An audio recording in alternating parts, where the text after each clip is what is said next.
magnifique, la vue est spectaculaire.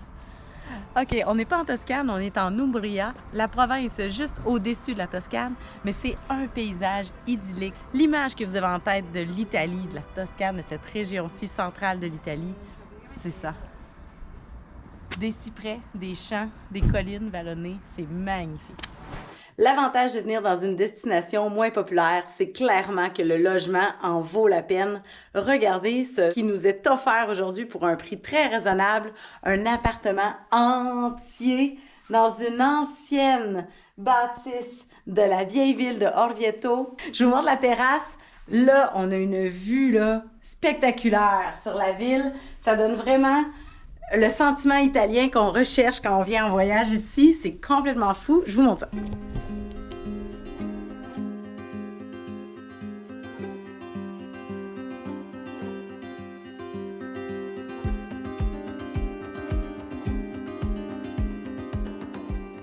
Je m'attendais pas à ça, je savais pas à quel point on allait avoir une vue fantastique de notre appartement. Aucune idée qu'il y avait une terrasse, la vue est splendide. Oui, on est direct à côté de la place centrale, mais on voit toute la vallée autour. Sérieusement, ce spot-là, il est de feu à Orvieto. C'est environ 80 $ canadiens par journée. Il y a tout ce qu'il faut. Il y a même le petit four. On aurait le goût de faire des toasters strudel. Je dois le spécifier, j'ai jamais cuisiné de toaster strudel, OK? Toaster strudel, je sais même pas comment ça se dit. Je veux rien savoir.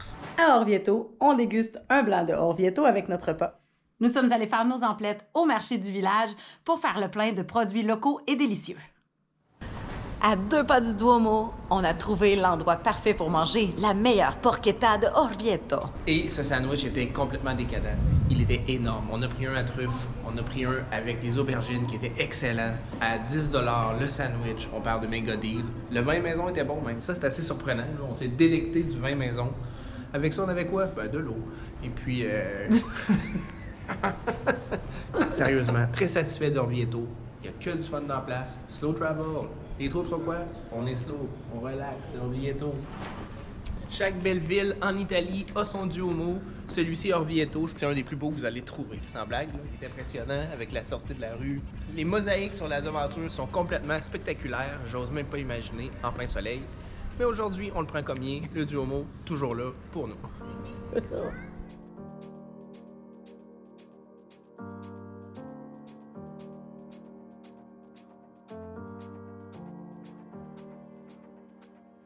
Attention, alerte, Geneviève a de l'info.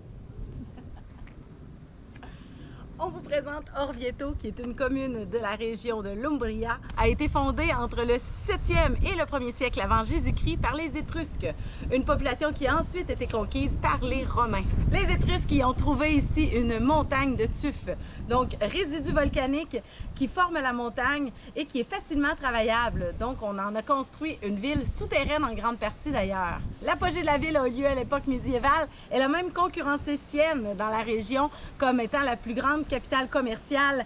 Les Étrusques ont apporté une culture particulière ici, soit l'élevage du pigeon. Ils le faisaient d'ailleurs de manière souterraine dans des pigeonniers creusés dans la pierre volcanique, dans le tuf, sur la montagne sur laquelle nous sommes. À présent, le pigeon est toujours élevé dans la région pour sa chair tendre, mais cela se fait dans des pigeonniers réguliers à l'air libre, des fermes d'élevage de volailles.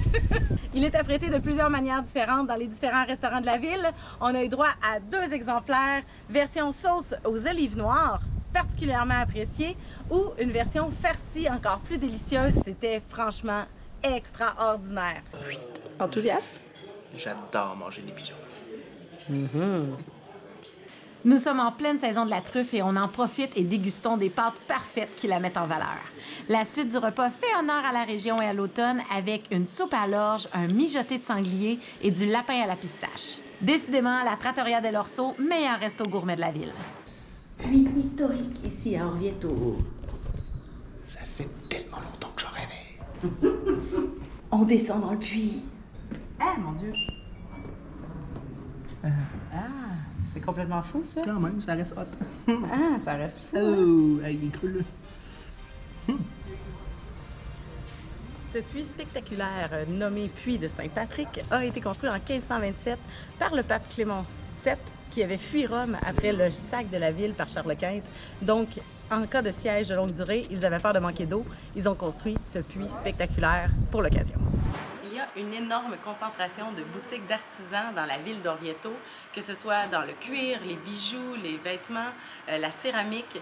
Vous allez avoir des souvenirs faits main et authentiques, originales, vraiment, dans cette ville. Sculptures sur bois aussi, il y en a beaucoup, mais ils ont leur style en tout cas.